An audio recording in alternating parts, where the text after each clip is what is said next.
everyone. Welcome to season 3 of CELPIP Live. How have you all been doing? And how is the second half of 2021 treating you? Let me know in the comments below. If you've been here before, you know we start each CELPIP Live with a trivia question. So here's your trivia question for today. Which popular Canadian clothing store has a beaver as part of its logo? Let me do that again. Which popular Canadian clothing store has a beaver as part of its logo? As always, let me know the answers in the comments below. You can also share this image and your answer on Instagram with the hashtag CELPIPLive, and we may feature it on our feed. Of course, I will reveal the response towards the end of the show, but for now, let's begin.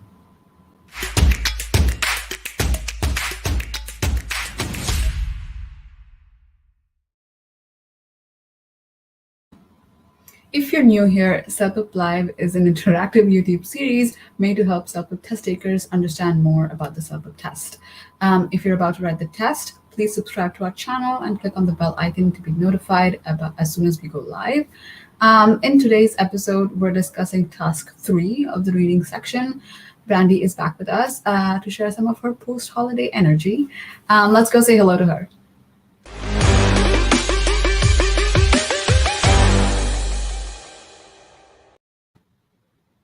Hi, Brandi. How are you doing? I'm very well. Thank you, Ashwati. How are you doing after the summer? Today is the last day of summer, as a matter of fact, and fall starts tomorrow. I can't wait for fall. If you can see, I'm already wearing all the fall colors. Summer is not my favorite weather.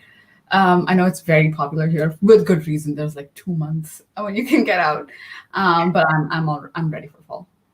Good. And it's just nice to be back with CELPIP Live. As we were saying, it seems like a long time since we've seen each other. So it's nice to see you. And it's really wonderful to have our viewers back as well. It is. If some of you who are joining us now, if you missed it, I was asking how your 2021 has been so far. I really want to know. So let me know in the comments. Anyway, Brandi, I'm going to let you get started. Okay, so I'm just going to share my screen. If you can give me just a moment to get that set up. All right, so is everything good? You can see my PowerPoint. We're good to go. All right, let's get started. So we're back today with some reading practice, actually. We had some comments and some questions from viewers in past CELPIP Live episodes that they wanted a little bit more practice with reading part 3. So that's what we're going to do today. We're going to look at reading for information. So before we get into our test questions today, I wanted just to show you what your whole reading test looks like on the CELPIP test. There are 4 different tasks that you'll complete. It'll take you close to an hour to finish the whole thing. So again, we're focusing today here on part 3, reading for information. So this means on the test that we would have 10 minutes in order to complete approximately 9 questions or so. Now, throughout the reading test, we need to be ready to answer 3 different types of questions. So at some point, we're going to be asked what's called general meaning questions. These are questions that will expect us to consider large parts of the reading passage. They're big picture ideas. So a very classic example of a general meaning question would be, what is the main topic of this passage? So again, the answer will come from sometimes the entire passage, or sometimes a whole paragraph or large chunks of the paragraph. Those specific information questions, though, these are the second types. These ones are just the opposite. So they're going to focus our attention down on one little detail. Our answer then might come from a sentence in the passage, sometimes even one word in the passage, as a matter of fact. So again, we have to really be focused and practice our reading skills so that we can locate information very quickly. That third type of question can be challenging. These ones are called inference questions.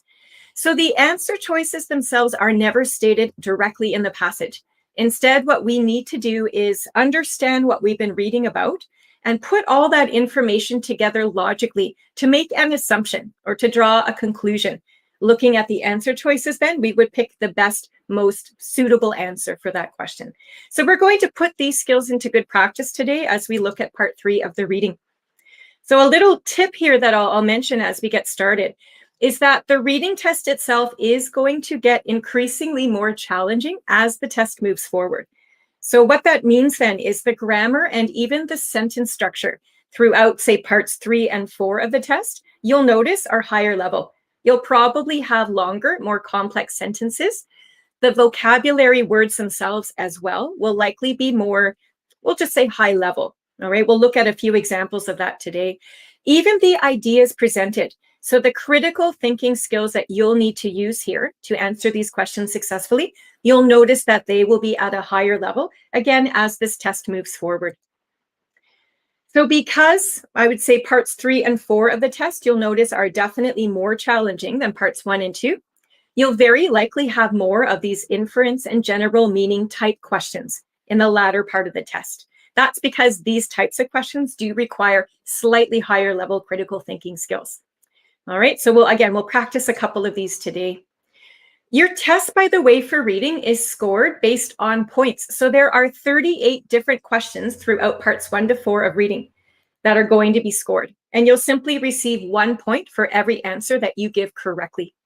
Now, the computer is going to score these questions. A human examiner is never going to look at your reading test, not ever. The computer is tasked with scoring that. We encourage you to answer every single question then on the test, even if you have to guess. So if you're short on time or you just don't know the answer, please guess something. If you're lucky, you'll guess correctly and you'll earn a point towards your final score. You will never lose marks for guessing incorrectly. So again, please do not leave anything blank. You have a better chance of earning a point if you at least guess something as a last resort. Now, looking here at the CELPIP chart on the left-hand side, you'll notice here that we've got different levels that correlate to the scores. I'm hoping that as I've been talking here, you've noticed there's a little bit of overlap. So can I draw your attention, please, to level 10 in the CELPIP score chart? This is the top row of the chart. To earn a level 10, we know that we need a minimum of 33 out of 38 for the reading test. But when you look at level 9, directly below that, you'll see that if you scored 33, you could also receive a level 9. So I'm hoping that at home, you're asking yourself, well, which is it? If I score 33 out of 38, am I earning a level 9 or a level 10? And the answer to that question has to do with what's called score equating. So when you're taking this test, by the way, in a testing center, you'll be in the same room with a bunch of other people taking the test too. Not everybody will be working on the same test questions. There are different questions throughout, and that's to safeguard the privacy and security of the test. So although all of the test questions are designed with the same strict performance standards, because this is a language test, there might be 1 or 2 questions that are considered to be slightly more complex than other questions on other tests. So as a practical example, let's pretend for a moment that both you and myself are writing a test at the same time, and we both score 33 out of 38 on our reading test. If I had a couple of questions on my test that were just a little bit more complex than yours, my 33 out of 38 would earn me a level 10, because again, I had a slightly more complex go of it. Your test, on the other hand, if the questions were considered just a little bit less complex in a certain couple of areas, your 33 score would then earn you the level 9. And you'll notice the overlap in scores throughout the chart if you look down. All right, again, this is called score equating, and it's designed to keep the test results fair. It's designed with the test takers, your benefits at heart. All right, there's more of a write-up about this on the website if you'd like to read more about it. But I wanted to make sure everybody knew where the scores were coming from before we look at part 3, which is what we're going to do right now. So as you can see here, I'm just showing you what part 3 looks like. The reading passage is on the left here. And you'll notice that each paragraph is lettered, A, B, C, and D. And there's a letter E at the very bottom that has 1 sentence attached. Over here on the right-hand side of your screen is where the statements occur. You'll notice that you've got 9 statements. And beside every single statement, when we look at this a little bit closer, you're going to select a letter that corresponds with a paragraph from the passage. So for example, if you read statement number 1 and you think that you can verify and find that statement in paragraph B, well, then you would click B as your answer, and so on. So every single answer choice throughout these 9 statements would be the letters A, B, C, D, and E. So when you look again at the reading passage, here it is here, you'll notice that there are only 4 paragraphs, but they all have a letter attached to it. So part 3 of the test is actually a matching activity. The purpose here is to read the statement and try to find it somewhere within the passage. Again, you're selecting the letter that corresponds with the paragraph where you can verify that statement to be located. You'll notice right at the bottom, though, that there is a letter E. This simply says not given in any of the above paragraphs. So at certain times during part 3, you might just have a statement that you truly cannot find anywhere in the passage. And that's okay. In that case, then you would select E as your answer. So please be prepared for that. All right, so here's the strategy that I'd like to present to you. And you can try this out at home and see if it works for you. We have 10 minutes, remember, to find 9 statements throughout this passage. So I would recommend you spend your first 45 seconds anyways doing a quick preview of the entire passage itself. The very first thing I would do, if this were my test, I wouldn't even look at the statements. I would first start with the passage, and I would do a quick skim read to try to figure out immediately what the topic is. What's the main topic of the passage? So this is going to be some sort of an information text. That's why it's called reading for information. So we might be learning about a person, an animal, a process, something to that effect.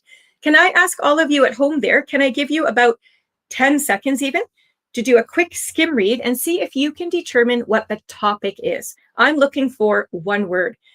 All right. If you'd like, you can share your guesses in that live chat box, and Ishwati can share any ideas that might come in. And I'll give you about 10 seconds or so, and then I'll share the answer with you.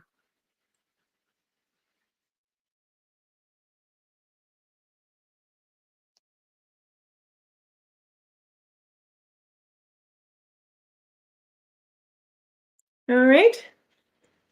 Okay. Do we have any guesses yet? I can't see the screen, which is why I ask. Hi, Brandi. No, we don't have any guesses. Oh, hang on. Dragonflies is one guess by Benny. Excellent. The other one is insects by Saurabh. Yeah, you're both correct. You're absolutely both correct. So dragonflies is definitely the better scope or the better focus for this right here.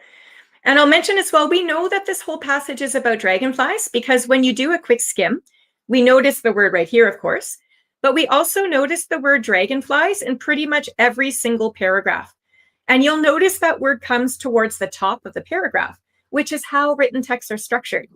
The opening paragraph of any text should introduce the topic. So we know that this entire passage, at least, is about dragonflies. So you'll be given a piece of paper and a pen during the test. So on that paper, I would like for you, please, in this case, you would just write down the word dragonflies. That's all you need to know for now. That should take you no more than 8 to 10 seconds to figure out. So that's how quickly it is. We do a skim and we pull out these keywords. Once you've got that main topic figured out, the next step, of course, is to go through each of these 4 paragraphs.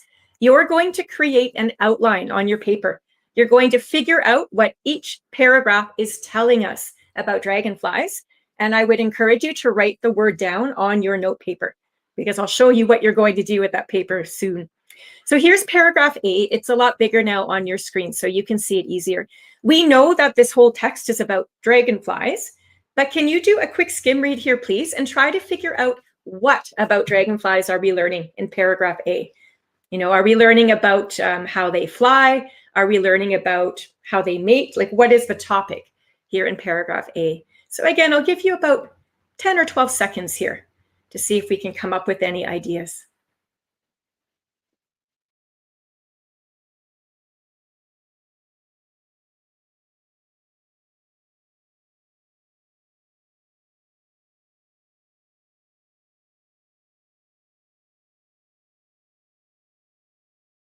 All right, and as you're having a peek, I'm going to just give you a couple little hints here. We know this is about dragonflies.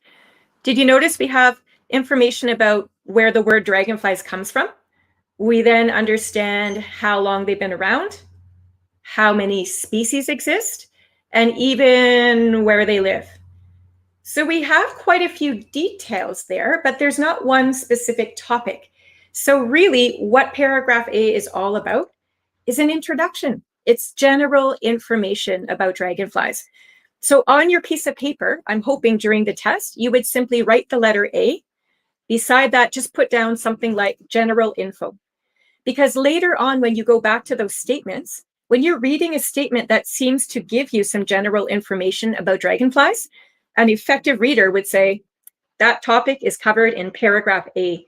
So that's where you're going to start your search on the test. Remember your time management. You'll have about 1 minute per statement to see if you can find it. So you won't have time to read the whole reading passage every single time you're looking for a detail. Knowing where to start your search is going to really save you time and hopefully ensure that you'll finish the passage before the time is up. All right, so there's your paragraph A, general info. We know the whole things about dragonflies. Let's move on to paragraph B now. So again, we know this is something to do with dragonflies, but what we're looking for here is a focus. So once again, I'll give you about 10 seconds to get a good head start, and then I'll start giving you some clues. So what is our focus here for this paragraph?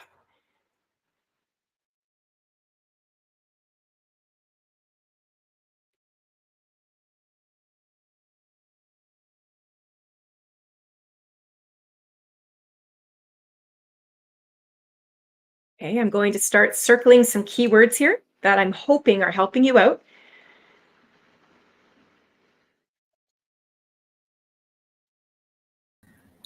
Hello. Hello. So I have a couple of answers here. Shahul says life cycle. Ravi says dragonfly living. And then we have dragonflies reproduction. Okay. Yep. Pretty much. Sorry. Yep. Life cycle. Perfect. All of those ideas mean the same thing. So however you want to think of it in your own mind is fine. That's the word you're going to write down on your outline. I chose life cycle just because I found it at the bottom of the paragraph and it seemed to nicely summarize what all of these details are all about. But all those ideas that Ashwati has shared, they're fine. They cover the topic that we need to consider. So again, later on when we look at the 9 statements, if there's something in there that has to do with reproduction, life cycle, etc., where like how they live and die, paragraph B is likely where you're going to start your search. So on your outline, you would write down the letter B, and right beside that, whichever word describes this for you. Life cycle was my choice. Okay, let's move on to paragraph C. Same thing. We know this is about dragonflies, but we'd like to know a bit more. What specifically about dragonflies are we learning here?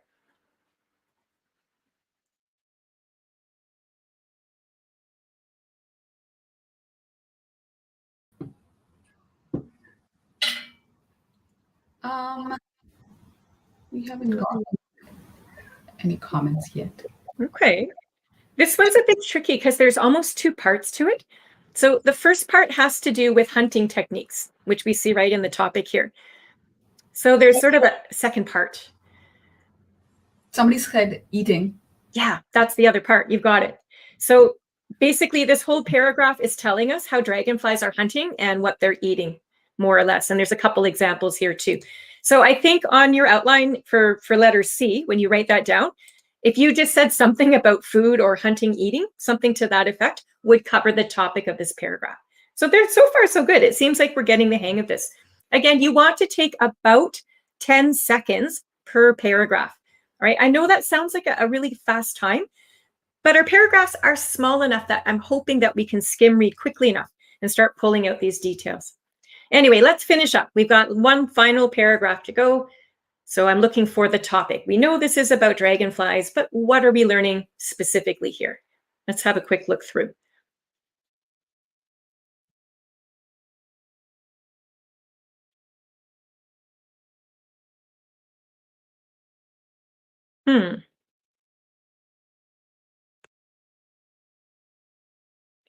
It's a bit of a mix again, isn't it? Yeah, there's not really one precise topic. This is not just about food, for example. It's not just about eyes. This is all about interesting facts. Remember our first paragraph gave us general info? That's because it's an introductory paragraph. Well, paragraph D is the last paragraph in the passage. It's a conclusion of what we've been reading about. So it makes sense then that we would finish up with interesting facts about dragonflies. So examples here indicate how fast they are. You know, we talked about their eyes. I think we learned a bit more about their habits of eating and so on. So again, if we just consider paragraph D to be about interesting facts or conclusion, I think that would suffice. So again, you've created your outline now. Hopefully we've been able to do that within the first minute of time spent on this activity. 45 seconds would be ideal. All right, so again, we've got the 9 statements now. These would be found on the right-hand side of the computer screen. We're going to practice 2 questions today using this outline that we've just created. So the first question I'd like to look at together is number 3.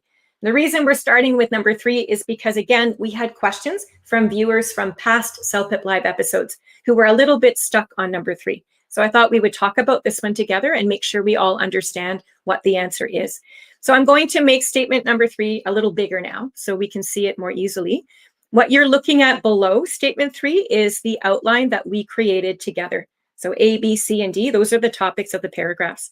So the strategy you would be using now for each of these statements is to read it through and start to pull out some of the keywords. So this one says, close proximity to water is necessary for dragonfly habitation. Do you see what I mean about higher level vocabulary in part 3 of the test? Words like proximity and habitation, those are higher level words. So I guess before we can decide which paragraph to start looking in, we better make sure that we understand what these words mean.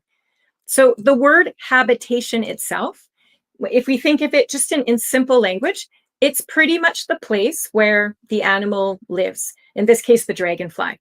So other words for habitation might be surroundings or environment. And when we look back at the statement, we notice that the environment of the dragonfly has already been given to us for consideration. So really the habitation in consideration for statement 3 is all about water. So by saying close proximity to water, what that means is dragonflies live close to water, right? Proximity just means close or nearby. So here's where it gets a little bit tricky. Saying close proximity to water, we're not trying to just find in the passage that dragonflies live close to water. That's not what the statement is asking us to consider. There's one really important word here that we need to think about. This question is asking us to consider if it's necessary for the dragonfly to live close to water. So in other words, do dragonflies rely on that watery environment as their life goes on? All right. So again, it's a close attention to the details in these statements that will help you be more successful in answering the correct question. So with that in mind, with us trying to prove that it's necessary for dragonflies to live close to water, we now go back to that outline we've created. So again, you'll have your piece of paper right beside you during the test. You can see the topics of the paragraphs that you've already labeled. The next step for us would be to figure out where this statement would likely occur in the passage. And that's where we'll start reading. So a quick skim of our list shows me that we could probably get rid of paragraph C. Do you see how paragraph C is all about food and hunting and eating? And that doesn't seem to have anything to do with the necessity of dragonflies living close to water. Those topics are too different. So as an effective reader, I don't think we should be spending our time looking at paragraph C. Let's make it easier for ourselves. If I had to guess which paragraph to start looking at here, I'd probably start with paragraph B. And the reason for that is this statement is quite specific. And I know that the first paragraph of any passage tends to be more introductory. Frankly, I'd be surprised if a very precise detail like this was found in the introduction.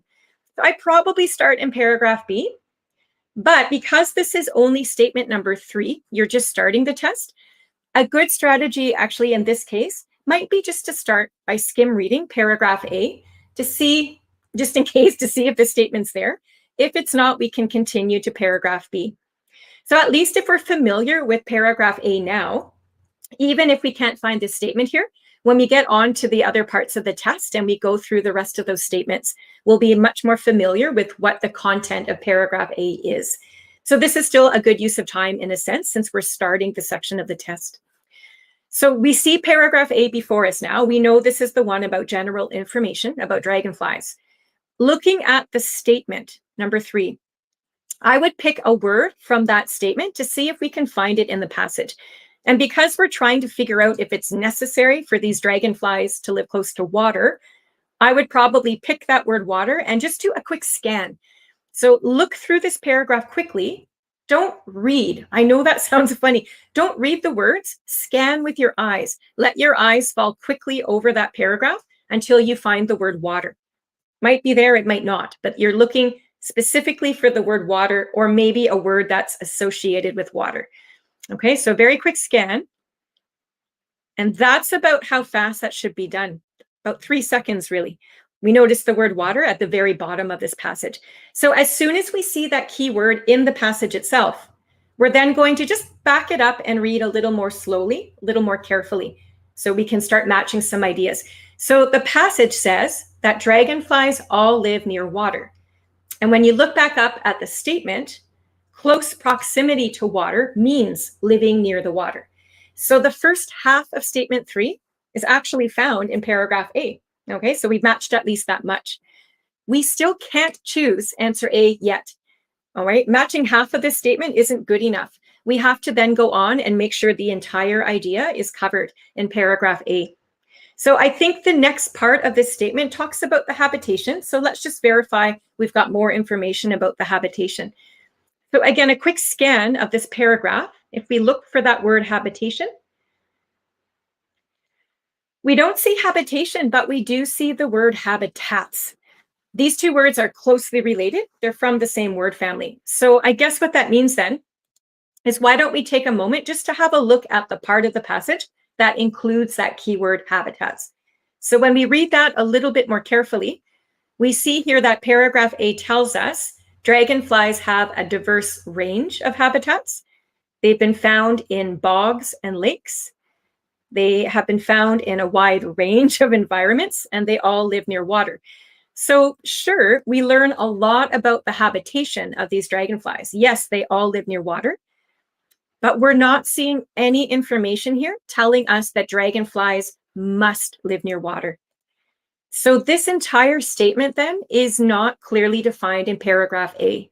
We cannot choose paragraph A because we have not proven without a doubt that dragonflies rely on the water. All we know is that they live there, and that's not good enough. That's not a close enough match. So paragraph A is wrong for sure. So we're simply going to move on to paragraph B now. We're going to apply the exact same strategies. So going back to the word water, this is the key word that we first started searching for. So again, when we scan this paragraph, we let our eyes quickly do the work. And I see the word water numerous times, actually, quite a few times. So already I'm feeling pretty good about this statement, more specific here, it looks like anyway. So when I look at the usage of the word water in the passage itself, I look at the phrase where I found that word. The first one says water dwelling insects. Now a dwelling is like a home. So clearly we already know dragonflies live near the water. The second example in the passage, again, remind us that dragonflies live below the water surface. So once again, we have proven that the first half of the statement is indeed located in paragraph B. We know that dragonflies live close to water based on what we've read. Again, when we double check the habitation information, I do see examples of the types of bodies of water where dragonflies will live. So ponds and marshes are bodies of water. Again, types of habitation, I guess, where the dragonfly would live. So just as we did earlier, we've now double checked and verified that both parts of this statement have been located in paragraph B. But once again, this question makes us understand, is it necessary? Do dragonflies rely on these bodies of water in order to live? So I think what I would do in this case, you'll notice that all of the keywords we're using here to walk through this question, they're scattered throughout the entire paragraph.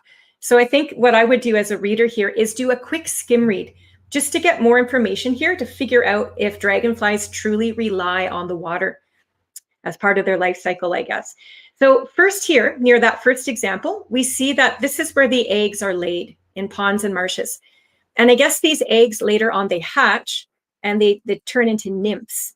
And a nymph is defined in this passage as immature water-dwelling insects. So in my mind, I can picture these little baby dragonflies or maybe even teenage dragonflies that are hatching. That's what a nymph is, immature. So they haven't reached adulthood yet. So these nymphs, as we continue to skim, we see that they can live up to 4 years just below the water surface. So far, they're still living in the water. Finally, they become adults. And I guess when dragonflies become adults, they climb out of their watery home and fly away. So they're now leaving the water. And we end here with The time a dragonfly spends as an adult is short, lasting only several months. So there you have it. The adult dragonfly dies a couple months after it actually leaves the water. So with that in mind, then, we can definitely say that it is truly necessary. Clearly, the dragonflies must live near the water in order to continue their life cycle, because once they leave that water, they die. So we can effectively now choose paragraph B as verification of this statement. So that's the process. I know we talked about that in quite some length, but this would be a faster process as you're working through it on the test. Okay, so again, just to summarize, I want to make sure it's clear because this is a tricky question. Paragraph A only told us that dragonflies do live near water. Paragraph B here gives us more information to prove that dragonflies rely on the water in order to live. That's why paragraph B is the best choice. So you would choose B and move on to the other parts of the test, which we're going to do right now. So looking at this list here of statements, let's go on to number 4, just because it's the next one on the list. Let's do that one together and we'll finish today. This is a much easier question, I promise you that. The statement here says, dragonflies' eyes have inspired new vision technology. And again, we look at our outline. It's still facing you near your computer screen. And, we just looked at paragraphs A and B in a tremendous amount of detail to answer statement 3. We didn't see anything there about the eyes and vision and technology. So you know what? Let's just skip over that. Let's save ourselves some time here and get right to the paragraph that will likely talk about the eyes. Paragraph C talks about food and hunting and eating. I highly doubt you're going to find information about eyes inspiring technology there. So really, that only leaves us with one other paragraph to consider. So let's start our search this time on paragraph D. We might find the statement, we might not, but this seems to be the only logical location where it could be located, if it's there at all. So applying the same strategies that we used for the other statement, let's pull out a keyword or two from the statement so we can start looking for it in the paragraph. So this entire paragraph is about eyes and how it has inspired new vision technology. So if we can, again, scan the passage, don't read it, scan, there's a difference. Let your eyes fall over that paragraph to look for the words eyes or vision or technology or something associated with those concepts. So this should be done quickly, 3 or 4 seconds. And sure enough, there it is. Okay, in fact, I see the word eye closer to the left there, but I noticed the word vision first. So as soon as we found some of these keywords, what we should do, I think, is just, again, read that sentence in the passage more carefully. We have to see if the vision has inspired technology. So the sentence reads, each dragonfly eye has a 360-degree field of vision and 30,000 lenses that help it detect motion. Okay, interesting. That doesn't tell us anything to do with inspiring new technology, though. We just learn more about the vision of the dragonfly. So I guess we can do a quick double check. Is there anything up here we've missed? So here again, we see how fast these insects are. Down here, we can see what they eat. They can help control diseases, and that's it. So there's absolutely nothing in this paragraph that tells us that the eyes themselves have inspired this new vision technology. So I don't think this statement is anywhere to be found. I'm not even going to take the time right now to return back to paragraphs A, B, and C. Again, I have other statements on my test to check, so I want to make sure that I move through the test and answer everything before time is up.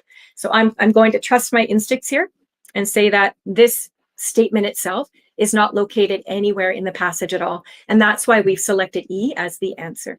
Okay, so there's two questions of practice that I'm hoping give you some strategies that you want to try out at home. So let's quickly summarize, I guess, what we've done for part 3 of the reading test, and then we'll finish for today.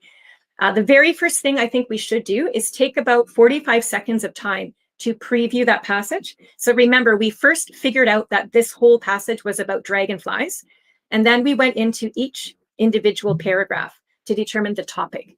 So we created that outline. We wrote down just those keywords to remind us what those topics are all about. I should mention, by the way, that nobody ever looks at your notes. Whatever you write there is just for you. It doesn't count for part of your score. I should have mentioned that earlier. So once you've got your outline, that's when you go back into the statements themselves and you start to pull out those keywords. So in the first question, we were focused on water and habitation. In the second question, we were focused on vision and eyes. So whatever the keywords are in the statement, figure those out and then look at your outline. Try to determine which paragraph would likely contain that statement. And that's where you're going to go to first. It'll save you time in the long run by knowing where to look. So look at that paragraph, scan through it, try to find those keywords. Sometimes you'll have synonyms or paraphrased ideas, but try to find those keywords. If you can match the entire statement to that paragraph, then that's the letter you're going to select to answer the question. Remember, it has to be the entire statement. So that first question we did today, number 3, talking about, is it necessary for dragonflies to live close to water? We had to go to paragraph B to match the full idea. We couldn't just stop at paragraph A. That answer was incomplete. All right, so make sure, again, the whole thing's there. If you don't find that idea located in that paragraph, you may need to go on and scan other paragraphs. And that's what we did actually in our first practice today. All right. If you still can't find it, that's when you select answer E. It just means, again, that the statement is not located anywhere. And one final reminder that we need to answer every single question on the test, please. If time is short and you don't have time to finish, click something. If you guess correctly, you will earn a point towards your overall reading test, but you will never lose marks, all right? So again, don't leave it blank. Try to help yourself out and guess something. All right, so I'm going to stop sharing my screen right now, and I'm going to return to you and see if I can answer any questions for you today.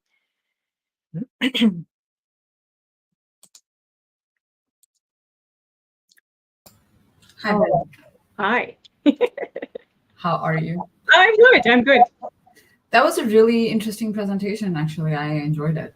Thank you. Yeah, it's tough. Reading part 3 gets really tough. So again, it's a matter of being patient and scaffolding the skills. We did a lot of steps today, so we have to go step by step to practice, I think. I can understand if some viewers are feeling a little bit nervous or frustrated because it is quite a leap when we get into part 3 compared to part 1. Remember, we did that a few months ago. So if you are feeling a bit overwhelmed at the complexity, that's natural. But again, these are the steps that I'm hoping will lead you to success as you continue to develop your skills. I agree. Okay, so we had a couple of questions. So any questions that you haven't asked me in the chat already, please enter them here. Please don't repeat questions or spam the live chat with your questions because it's not pleasant for anybody. So please make sure that you ask your questions once. I will get to it. If it's something that we've already answered in the past episodes, we're probably not going to answer it first, but we'll get there. Okay, so the first question was a question that was asked way before you started your presentation. It's a common question that a lot of people have. It's about getting your answer key back once you've done your test. Test takers are concerned about understanding where they made mistakes, and they want to know if it's possible to get your answer key after you've gotten your results. Yeah, so for the practice tests that are available online, and I should mention as well today that the 2 practice questions and this exercise about dragonflies actually comes from one of the free practice tests that's posted on our website. So if you wanted to complete the other statements, you could go there and finish them. So for the reading test, when you complete the practice test, yes, there's an answer key. It tells you exactly which ones you got right, and it even shows you the correct answers for the ones that you got wrong. During the real test, though, once you submit the CELPIP test, you will receive your score, but there is no answer key provided with that. And again, that's for test security. You can imagine if you got a hold of that answer key and other people are still going on to write the test. So we can't have those answer keys floating about for the actual test. That would breach test security and invalidate all of the scores. So yeah, for the real thing, you won't have a key, but for the practice ones, for sure you will. And hopefully those will help you so you can see where the right answer is coming from. Thank you. Here's the next question. This is regarding the practice questions. Okay. Also another popular question that we've been asked many times. So this is part 1 of the question. When the sample responses are referred to in the CELPIP practice tests, it's found that the responses rated 10 to 12 seem pretty basic. Is it because the practice tests were recorded long back when the CELPIP standard didn't demand complicated responses? Okay, well, I guess to answer that question, I would need to know what Benny DM considers to be basic. It's hard for me to answer a question like that when I haven't seen the responses that you're talking about. And I think we all in our mind have different ideas of what we would consider to be advanced, intermediate level, and beginner level. So I can't speak to, I can't verify or not if those responses are basic. I can tell you that all of the practice tests, regardless of when they were created, so clearly practice test 1 in our bookstore was created much earlier than our practice test 9 or what have you. But all of those tests have been designed with the same performance standards in mind. So again, they follow the same scoring patterns, the same structure, the same format. So they should be close in level of complexity to what you would expect on the real test. Yeah. And again, I'm not sure, Benny, either if you're referring to sample responses that you've seen or if you're actually referring to the questions on the test. So yeah, maybe Benny will clarify some of these points in the chat as we're talking here, and I'll be in a better position to address them. Okay, great. So I think that's all the questions we have at the moment. I mean, questions. We are getting a lot of comments for you going. Okay. I'm going to share them. We'll start with the Q3. Then there is this one. Excellent. Okay, yeah, we're getting lots of requests for part 4, so I can certainly work on a part 4 episode. Yeah, maybe that'd be fun to do in the next episode I'm on. Great. There's another one from Ravi as well. I just wanted to share it with you. Yeah, thanks. Yeah, and that question 3 again, it was a tough one. I'm sure everybody would agree. I would agree too. Boy, you have to really think. So I thought it was a good one to get us started with our season 3. So I'm hoping it makes sense and that you'll consider these pathways or connections that you're making as you maybe find a question like that on another test. Great. Okay, so I have a question from Zulfikar Ali. Let me share it here. I got 6 in reading in my last test. Do you recommend for evaluation? In all other parts, I got 7 and 9. I'm doing this for mortgage. Yeah, so actually, this is a really good question to ask. I'll remind everybody that the reading and the listening sections of the test are scored by computer. So there would be absolutely no point in asking for a reevaluation there because the computer itself has already determined that you've either answered the multiple choice questions right or wrong. So that would not be a good use of your request there. It does cost money to request a reevaluation. So that would not be helpful.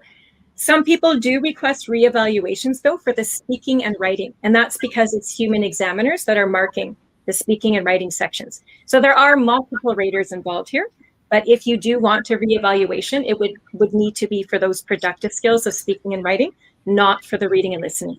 All right, I hope that makes sense. Good question. I'm glad that I'm sure others had that same idea, but yeah, you'll save yourself the money and the time. There's no sense in getting a reevaluation for reading and listening. Okay. This is another popular question, Brandi. You, I'm sure, have heard this question in your webinars as well. I would like to know how I can check my writing ability. Yeah, so first of all, as Ashwati says, we have a ton of free webinars that we deliver on a regular basis. So you'll find that at the CELPIP.ca website. So when you tune into these interactive live sessions, you have time to check your ideas and get feedback on the spot by the instructor. Now, these classes are large. I'll let you know first off. Oftentimes we get well over 100 people, but you can write in and check your ideas and ask your questions there. So that's one way to take advantage of the free instructor resources. I do a lot of webinars, as do 2 of my colleagues. So we're very, very happy to help you out there. You also have access to the performance standards as well. So we talk about that chart and what skill sets you're being asked to demonstrate as you are completing the writing section of the test. So here's where it does get a little trickier. The Paragon itself does not have an individual feedback service as of yet. So we don't have an instructor that can sit down with you and go over your writing practice one-on-one. We simply have thousands of test takers and we don't yet have the manpower to do that. But working with a tutor, working with a prep provider, working with somebody proficient in English as well, and using that performance standard chart, it's a checklist of skills that you need to demonstrate on the test. That's one way to really double check how you're doing with the writing. And I'll take this moment as well. Test takers don't like this answer, but I can't help myself. A lot of the writing ability too, there is a lot of self-reflection that I would encourage you to go through. So it's not just a matter of having an English teacher go through your work. I'm hoping that you're actually looking over your own work, looking at the sample responses that we provide free to you. So we show you what a level 9 would look like, and a level 5 and a level 12. So I'm hoping that each of you are internalizing the feedback and looking to see how your writing skills compare. We should all be somewhat aware anyway of what our own strengths are and what our weaknesses are too. So there is partly some self-reflection involved. But yeah, I'm sorry that we can't offer you a one-to-one individual session, but hopefully our webinars and our YouTube Live and so on will give you some support anyway. Thank you for that answer, Brandi. So our earlier discussion about basic responses from Benny, you requested that he kind of, support the answer. So it's here. Sample responses. Okay. Okay. All right. So again, I appreciate the question, Benny. I know sometimes we look at a sample response that let's just pretend it earned a level 9. And we look at that and we say, boy, there's a lot of short, simple sentences there. And then we say, I write in longer sentences, but I only got a level 8. And that's where we start to debate what's the accuracy here. The scoring, if you remember, it's a very, very involved process. So we don't just award a score based on sentence structure. That's a part of it. And yeah, the more complex or the more complex structures that you can present, the better your response will be overall. But even if you wrote in shorter, simpler sentences sometimes, or even a lot throughout your response, if you had amazing vocabulary, or if you had a very well-organized piece, if your tone was top-notch, if your idea was so well organized and you gave 3 main ideas with a specific example of each, you did all of those things incredibly well, even if your sentence structure is a little bit simple and some of the words even might be a little bit common, you can still earn a very strong score. So again, I caution us. I know it's tempting. I know we say, my vocabulary is better than that and I got a low score. That's natural. It's human nature. I understand where that comes from. But we have to remember that there are 4 categories that the raters look at when they score you. And your score comes from a combination. We all have different strengths and weaknesses. So I hope that helps. Yeah, and again, without seeing the responses that in question, it's hard for me to tell you right now why that response earned a score it did. So I'd have to have a better look at the exact responses you're referring. But yeah, maybe this is a good reminder of how they're scored. Can I mention as well too, I don't know if all of you are aware that we have many sample responses uploaded on our website too. At the CELPIP.ca, we have what's called a score comparison chart. So if you're finding some of these practice tests are not doing it for you, go onto that website and find the score comparison chart, because it gives you 2 speaking and 2 writing responses from past test takers at every single level of CELPIP. Not only that, it gives you a very specific in detail write-up about the strengths and weaknesses of every single dimension. So it'll talk about what that person did well in content and what they didn't. It'll talk about the vocabulary. It'll talk about the sentence structure, the grammar, the task fulfillment, and so on. So that might be a really good place to double check that you know how these scores are being awarded, as well as the skill sets that you'll need to demonstrate. Yeah, I hope that answers your question, Benny. Sorry, that was long-winded. Lots to see today. It's my first season back, or first episode back. We do have a lot of questions, so you can fulfill your back, which is how to go from CLB 8 to CLB 9. Yeah, so again, this goes back to that same performance standards that we were talking about. So Rashmi, if you go onto that score comparison chart I was just referencing, have a look at the sample responses first at level 8, and then look at the ones for level 9. Read the descriptions for each of those so that you can see why the person got an 8 and why they got a 9. That would be a really good starting point, simply because it's a free resource and it gives you a general idea. All right. In a nutshell, and there are so many ways that you can increase the level. But overall, I'm just going to suggest a few sort of common strategies would be to make sure the vocabulary that you are using goes above and beyond the common, simple, everyday. Okay. So instead of using simple words like boy, girl, kid, we start to get a little more precise. Teenager, young adult, elderly companion. So you're really stepping up the vocabulary away from just the common everyday. That's one good way to help with your vocabulary and the complexity.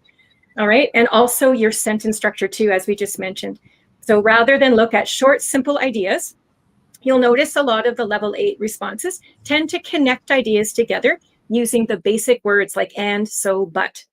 Grammatically, that's fine. You're probably doing that correctly, but there are so many other ways to connect ideas. So if we take the time to actually learn and focus on these complex connections and we start using them, because moreover, but since, right, looking for a good variety, that's another good way to showcase that you have those more complex skills. And again, last thing I would really focus on is the level of support. So again, a level 8 answers are good. They make sense. They answer the question and the reader or the listener will understand the main idea. But the level 9 will start to go above and beyond with the type of detail. So if you're giving advice to somebody, this is speaking task 1, you're not just saying, oh, to afford tuition, you can get a job. That's a great idea. But then you're extending that and you're saying, for example, since you're studying on campus anyway, you might want to look for a job in the bookstore, things like this. So again, it's a higher level approach. So think complexity. Complexity is your friend with your grammar, with your sentence structure, with your vocab, and even your ideas. That will be a big difference between 8 and 9. Okay, it takes a lot of practice to do all those things I've just mentioned, but those would be some starting points for sure. Okay, so we have just a couple more questions, I think. Here's one. Are the actual reading and listening questions similar to the sample exam on CELPIP website? Are they easier or are they tougher? Yeah. Okay. So the sample practice tests on our website, there are 2 of them and they're free. So I just wanted to clarify that. You don't have to pay for the practice ones on the website.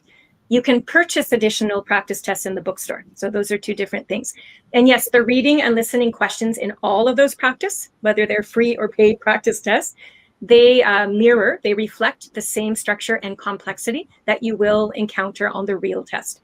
So again, remember, CELPIP is a day-to-day test. It's always testing your knowledge on daily life situations, whether it's at work, in the community, at school, that sort of thing. So yeah, the same level of complexity, we'll say, just different topics, but they will be applicable to real life. You should be able to relate to all the questions and the content. Yeah. Okay, here's a long one. How about reading para A first and check questions in para B and questions in para C, and then so on and so forth? That way we can eliminate questions per paragraph. Okay, that's one approach. And again, remember the strategies that we share sometimes here on these episodes is one approach that might be helpful to you. So we can try it. If that approach doesn't work, by all means, if you've got a different strategy that works best for you, please use that. Looking at Benny's suggestion to go through each paragraph in order, looking for, I guess, a statement. You might do that for the first statement just because you're getting familiar with the reading passage. But again, we've only got 10 minutes to answer 9 statements. So if we do this process, if we go through each and every paragraph, every single time we start a new statement, my big concern is we're not going to finish. We're going to run out of time and we won't have finished checking all of those statements. So I don't think you should need to review every single paragraph or every single statement. Do it once, probably at the beginning, so at least you know what each paragraph's about. And then again, really practice being more efficient with your time. We should be able to look at the statement, identify the topic, and logically assume, oh, well, this one's about food. Paragraph C was about food, so I'm going to look there first. And when we start there, if you find the statement, then you're done. And you don't even have to go on to other paragraphs. So yeah, I would recommend, if you'd like to do it this way, Benny, that's great. But I'd recommend a hybrid approach, a compromise. Don't do this for every statement. I only worry you won't finish. Does that make sense? I hope. Anyway, do what works for you. That's all I can say. Thank you for that. Okay, so this is your last question, I promise. Okay. So this is in continuation with the conversation we were having earlier about the sample tests on the website being similar to the real test. And I think they're continuing their question by asking, is it the same case with the purchased practice tests? Yeah, that's right. So when you go into the bookstore, and we have 2 new practice tests available for purchase, by the way. We just made set number 9 live. So there's 2 new tests to try out if you haven't. But yeah, all of the content there in those paid materials mirror the same structure and the same level of complexity as what you'll find in the real test. The questions are clearly different. You'll never get All of the episodes, by the way, that we do together online, these were once upon a time real test questions. And the reason we do them as practice is because they're no longer live items. That's the only way I can practice with you. So anything we do, you'll never see that exact thing on a test. That would be unfair. But yeah, the structure and level of complexity is the same. And the strategies that we talk about in sessions together can be applied to any test question, whether it's a real exam, whether it's a practice test, and so on. Okay, that was the last of the questions for you, Brandi. Thank you so much for joining us. Always a pleasure to have you here. Thanks so much. And again, it's great to be back.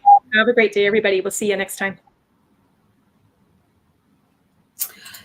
So I wanted to just kind of first get about this speech box, but like basically I just wanted to tell you that for people who are asking me questions about speaking section and then also about other episodes, we are going to have other episodes. So like I said, we've started today and our episodes happen every other week. But Brandi and the other instructors have other obligations as well. For example, they have webinars. They want to help in other ways. So we can't provide, we'll try as much as we can to provide you with lessons. But unfortunately, it's not going to happen as often as we would all like because we have other obligations and we have other ways. We're looking for other ways to support you guys as well. But thank you so much for joining us as always. We are always happy to have you here. That's it for today. I haven't forgotten the trivia question. So the trivia question was, which clothing store has a beaver as part of its logo? And a lot of you got the answer right. It is Roots Canada. Congratulations, Whaley. I know that you were the first one to answer that question on our chat. So I'm gonna just find you here and quickly share it. But in the meantime, if you like this episode, please give it a thumbs up and also subscribe to our channel. If you know somebody who's preparing for the CELPIP test, and if you know somebody who's about to prepare for the CELPIP test, please introduce this channel to them as well. The one thing we did do during the break was separate the videos in playlists. So you have listening, speaking, reading, and writing sections in the playlist, and then you can prepare according to which section you want to tackle first. We also have fun time episodes. These episodes will help you kind of take a break if you've gone through too many lessons and too many episodes from Brandi. And if you want to take a break, these episodes are a good way to do so because they also provide you with a little bit of learning. We've also started a podcast. I don't know how many of you have listened to it. If you have listened to it, let us know how you like it in the comments below. Again, that's another thing that we're doing to try to help our test takers. It's also a great way to improve your listening abilities. You can listen to it when you're driving to work, when you're taking the train. It's a great way to kind of understand different accents, Canadian accents, and learn from that. But yeah, I think that's pretty much it. If you have any specific suggestions of what you'd like to see more on CELPIP Live, please leave it in the comments below. A lot of the episodes that we have today are from the suggestions that we have received from you. You can also send in your suggestions to communications@paragontesting.ca. Our moderators already mentioned in the chat, but our next episode is on the 5th of October. We'll be back with another video. Until then, thank you for joining us and have a nice day. Bye.